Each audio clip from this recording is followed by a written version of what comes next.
नमस्कार दोस्तों, कैसे हैं आप लोग। आई होप सब लोग बहुत अच्छे से होंगे। तो चलिए आज के वीडियो की शुरुआत करते हैं। और आज है थर्सडे और आज मैं करती हूँ आपसे बातें। तो आज मैं आई हूँ आपसे बातें करने एक बहुत ही इम्पॉर्टेंट टॉपिक पे। और वो टॉपिक है अपनी सेल्फ रिस्पेक्ट को कैसे मेंटेन किया जाए।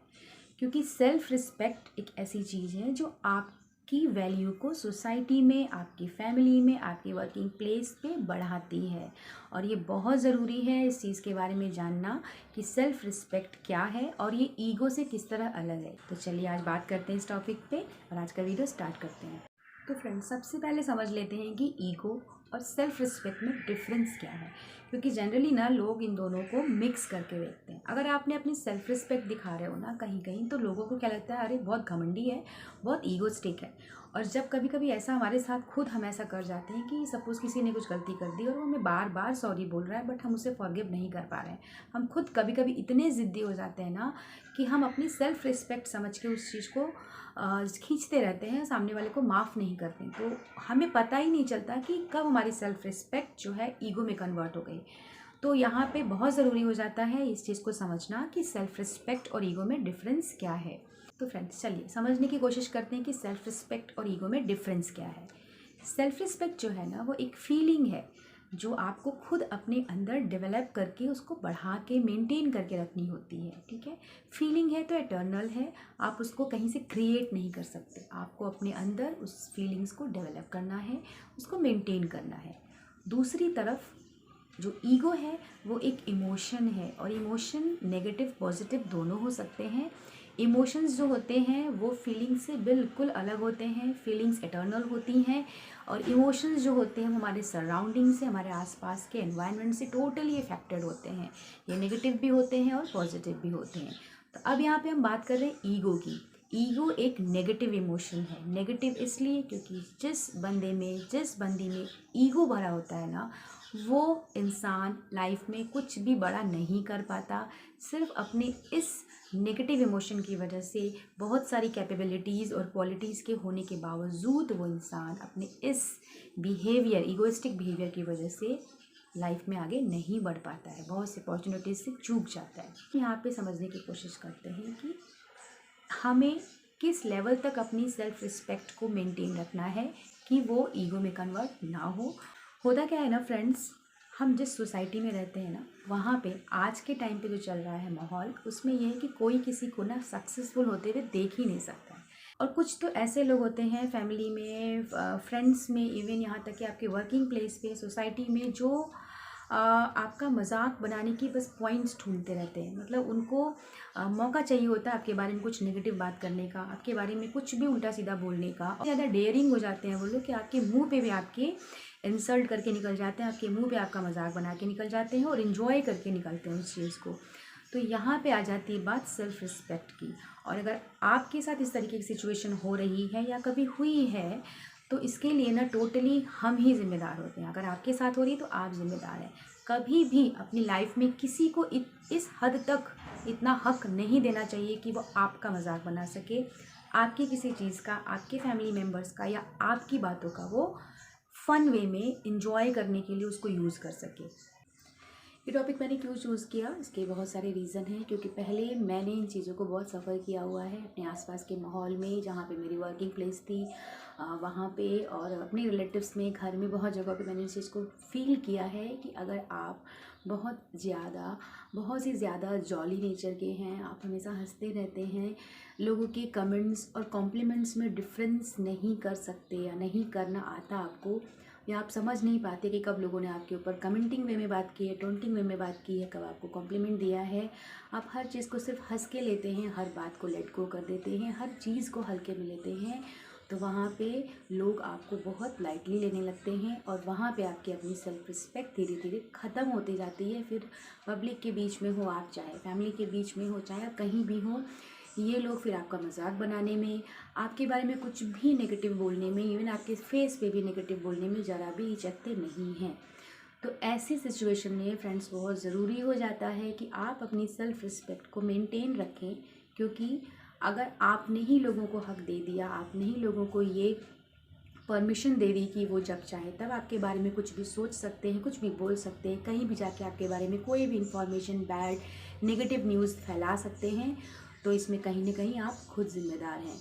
तो लोगों को किस तरीके से अपने आसपास एक बाउंड्री खींच के रखनी है, उसी बाउंड्री का नाम है सेल्फ रिस्पेक्ट। यानी अपनी वैल्यू अगर आपको बढ़ानी है सोसाइटी में, फैमिली में, अपने कलीग्स में, अपने फ्रेंड्स के बीच में, तो सेल्फ रिस्पेक्ट को तो मेंटेन करना ही पड़ेगा। ईगो आपको सिर्फ और सिर्फ डिस्ट्रक्टिव वे में आपकी पर्सनालिटी को ख़राब करता है, आपके रिलेशंस को ख़राब करता है, आपके ओवरऑल जो लाइफ है उसको ख़राब करता है। और अगर आपने अपनी सेल्फ रिस्पेक्ट को एक बैलेंस्ड वे में मेंटेन किया हुआ है, तो वो हर जगह आपकी वैल्यू भी बढ़ाएगा और आपकी लाइफ को स्टेप बाय स्टेप आगे भी ले जाएगा। तो अब बात आती है कि मेंटेन कैसे करें सेल्फ रिस्पेक्ट। बहुत सिंपल सा तरीका है। सबसे इसमें 4 पॉइंट्स हैं, आपको ध्यान देने पड़ेंगे। फर्स्ट पॉइंट ये है कि ना, हर बात को हल्के में लेना बंद करिए। आपको ये पहचानना आना चाहिए कि जब लोग बैठे हैं उस टाइम पे अगर सिर्फ आपका ही मजाक बनाया जा रहा है या आपके ऊपर ही जोक्स पास किए जा रहे हैं, तो ऐसा क्यों हो रहा है, ये आपको पहचानना पड़ेगा। कहीं ना कहीं आपने ये हक उन लोगों को दिया हुआ है। और अगर आपने पहचानना सीख लिया कि नहीं, यहाँ पे बाकी किसी के साथ तो इस तरीके से बात नहीं की जा रही है, मेरे साथ किया जा रहा है, तो इमीडिएटली आपको वहाँ पे वो चीज़ स्टॉप करनी पड़ेगी। स्ट्रिक्ट वे में, स्ट्रेट वे में आपको सामने वाले को ये जताना होगा, बताना होगा कि मेरे साथ आप इज़्ज़त से बात करिए, अच्छे से बात करिए, तो ही आपको भी बदले में मैं उतनी रिस्पेक्ट दूंगी। अदरवाइज़ मेरे से इस तरीके से बात करने की ज़रूरत नहीं है। एक बार में ना बोल देना बहुत ज़रूरी है, बहुत लंबे टाइम तक इस तरीके की चीज़ों को सहते रहने से। पहली चीज़ आपको ये करनी, पहचानना है आपको कि कहाँ आपके साथ ऐसा बिहेव हो रहा है, और अगर हो रहा है तो इमीडिएटली उसको स्टॉप करना है। सेकेंड चीज़ आ जाती है, हम कभी कभी अपने घर में सबसे छोटे होते हैं, हमारे बहुत से बड़े ऐसे होते हैं, वो गलत नहीं होते हैं, बट कभी कभी वो बहुत सारी चीज़ों को ना हम पे थोपते हैं, ठीक है। और हम सिर्फ छोटे होने की वजह से उस चीज़ को मतलब एडजस्ट करते जाते हैं, ठीक है चलो कोई बात नहीं। बट वहाँ भी आप अपनी सेल्फ रिस्पेक्ट को मार रहे हो। अगर आपको लगता है कि आप सही हो, आपने जो भी किया है या आप जो सोच रहे हो कुछ करने के लिए, वो आपके पर्सपेक्टिव से सही है, प्लस बाहरी तरीके से भी वो किसी को नुकसान नहीं पहुंचा रहा है, तो वहाँ पे आपको दबने की ज़रूरत नहीं है। आप वहाँ बोल सकते हो बहुत पोलाइट वे में अपने घर के बड़ों को भी कि नहीं, मैं इस चीज़ को सही समझ रही हूँ और इससे किसी का कोई नुकसान नहीं है, तो मैं ये चीज़ करूँगी। वो चीज़ क्या हो सकती है, वो आपके करियर से रिलेटेड चीज़ें हो सकती हैं। आपको कोई फील्ड चूज़ करनी है करियर में, आप असमंजस में हो, परेशान हो, पेरेंट्स कह रहे हैं इस और जाओ, रिलेटिव्स कह रहे हैं उस और जाओ, तो वहाँ पे आप अपने इंस्टिक्ट को सुनिए, आप अपने माइंड के अंदर जो आवाज़ आती है मन में उसको सुनिए और आप उस तरफ जाइए। ऐसे बहुत से डिसीजंस हैं। जो हाउसवाइफ्स होती हैं वो घर के झमेलों में परेशान रहती हैं, बोल नहीं पाती हैं, तो वहाँ पे आपको बोलना पड़ेगा। अपनी इज्जत कहते हैं ना अपने हाथ में है, और अगर आपने अपनी इज्जत मेंटेन रखी है अपने घर में, तो ऑब्वियस सी बात है आपकी जो वैल्यू है वो बढ़ेगी फैमिली में, सोसाइटी में। तो ये तो हो गई दूसरी चीज़। तीसरी जो पॉइंट है यहाँ पे कि हम सेल्फ रिस्पेक्ट को मेंटेन कैसे करें, वो ये है कि अगर आप रिस्पेक्ट चाहते हैं कि लोग आपकी रिस्पेक्ट करें, आपकी वैल्यू करें, तो उतने ही प्रोपोर्शन में आपको भी दूसरों को वैल्यू करनी पड़ेगी, दूसरों को रिस्पेक्ट देनी पड़ेगी। क्योंकि आप जितना दोगे ना बदले में उतना ही मिलेगा। कहते हैं ना कि ये पूरी की पूरी जो लाइफ है वो कर्मों की खेती है। आप जितने जैसे कर्म जिसके साथ करोगे आपको बदले में उतना ही मिलेगा। साइंटिफिकली अगर हम देख लें तो एक्शन एंड रिएक्शन, जैसा आप करोगे आपको वैसा मिलेगा। तो जितनी रिस्पेक्ट, जितनी वैल्यू आप चाहते हो कि लोग आपको दें, उतनी ही आपको लोगों को भी देनी पड़ेगी। उसके बाद आ रहे थे लास्ट पॉइंट। लास्ट पॉइंट बहुत इंपॉर्टेंट है। लास्ट पॉइंट में आपको ये करना है, जब आप समझ जाओ कि एक बंदा आपके बार बार अवॉइड करने पर, मना करने पर भी बाज नहीं आ रहा है, होते हैं बहुत से लोग ऐसे होते हैं, वर्क प्लेस पे होते हैं, फैमिली में होते हैं, जो मानते ही नहीं हैं, जिन्होंने आपको एक टारगेट बना रखा है और आपके पीछे लगे रहते हैं, ठीक है। तो आपको उनका टॉय नहीं बनना है कि जब उनका मन करे वो आके आपको कमेंट पास करें, कुछ भी बोलें और हंसी मजाक में लेके एंजॉय करके निकल जाए। नहीं, ऐसे बंदों से जो बार बार वार्निंग देने पे भी सुधर नहीं रहे ना, उनको अपनी लाइफ से आउट करना सीखिए। आउट इन द सेंस, अगर फैमिली मेम्बर है तो आप उनसे भाग नहीं सकते, बट यहाँ से आउट कर दीजिए, ठीक है। किसी भी बात को उनके वैल्यू देना बंद कर दीजिए, किसी भी बात पे रिएक्शन देना बंद कर दीजिए, क्योंकि सबसे जो बड़ा हथियार है ना वो होता है चुप। वो आपको गुस्सा दिलाना चाहेंगे, चढ़ा चढ़ा के आपको परेशान करके, आपको चाहेंगे कि आप इरिटेट हो, आप मत हो, आप गुस्सा ही मत हो, आप उसको जीरो समझो, उस बंदे को, उस इंसान को। आपका गुस्सा ना होना, आपका उनके अकॉर्डिंग मोल्ड ना होना उनको गुस्सा दिलाएगा, उनको फ्रस्ट्रेट कर देगा। तो ये सबसे इम्पॉर्टेंट पॉइंट है। अगर आपके समझाने पे भी कोई नहीं मान रहा है, नहीं समझ रहा है ना, तो आप उसको अपनी लाइफ से इमीडिएटली आउट करो। क्योंकि जो हमारी लाइफ का गोल है ना, वो अल्टीमेटली गोल यही है कि हमें अपनी लाइफ को पीसफुल तरीके से हंसते हुए बिताना है। तो ऐसे नेगेटिव लोगों से जितना दूर रहिए उतना अच्छा है। ऐसे टॉक्सिक लोग, ऐसे नेगेटिव लोग फैमिली में, फ्रेंड्स में, सोसाइटी में, वर्किंग प्लेस पे, हर जगह आपको मिलेंगे। आपको उनको पहचानना है, आपको उनसे डील करना सीखना है अपनी सेल्फ रिस्पेक्ट को मेंटेन करते हुए, तभी आप आगे बढ़ पाएंगे। वरना आप इसी तरीके से उन लोगों की बातों को सोचते हुए, उनके फेंके गए जाल में फंसते फंसते अपनी लाइफ को ख़त्म कर दोगे। ठीक है, क्योंकि उनके पास कोई काम नहीं होता, उनको सिर्फ दूसरों की बातों में पढ़ना है, दूसरों का मजाक बनाना है, दूसरों के बारे में नेगेटिव कमेंट्स पास करने हैं। तो उनको करने दीजिए, वो उस जाल में, उस नेगेटिविटी में फंसे है ना, बहुत अच्छी बात है, फंसे रहे, आप उसमें मत जाइए। आप उनके फेंके गए तीर को उलट के उनकी तरफ ही मारिए।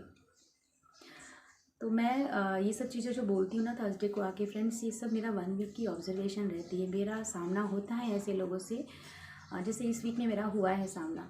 ठीक है, हैं कुछ लोग जो अपने आप को बहुत स्मार्ट समझते हैं। अगर मैं कंपैरिजन करने जाऊँ, कंपेयर मैं करती नहीं किसी से, हर इंसान की अपनी पर्सनालिटी होती है। फिर भी मुझे ऐसा लगता है कि वो शायद उस लेवल तक नहीं पहुंच पाते, इसलिए वो अपने आप को सुपीरियर दिखाने के लिए दूसरों को डाउन करते हैं। तो है, मेरे सामना हुआ है ऐसे लोगों से, इसलिए मैं आज थर्सडे को आपसे ये सब चीज़ें डिस्कस कर रही हूँ कि ऐसे लोगों से दूर हो जाइए।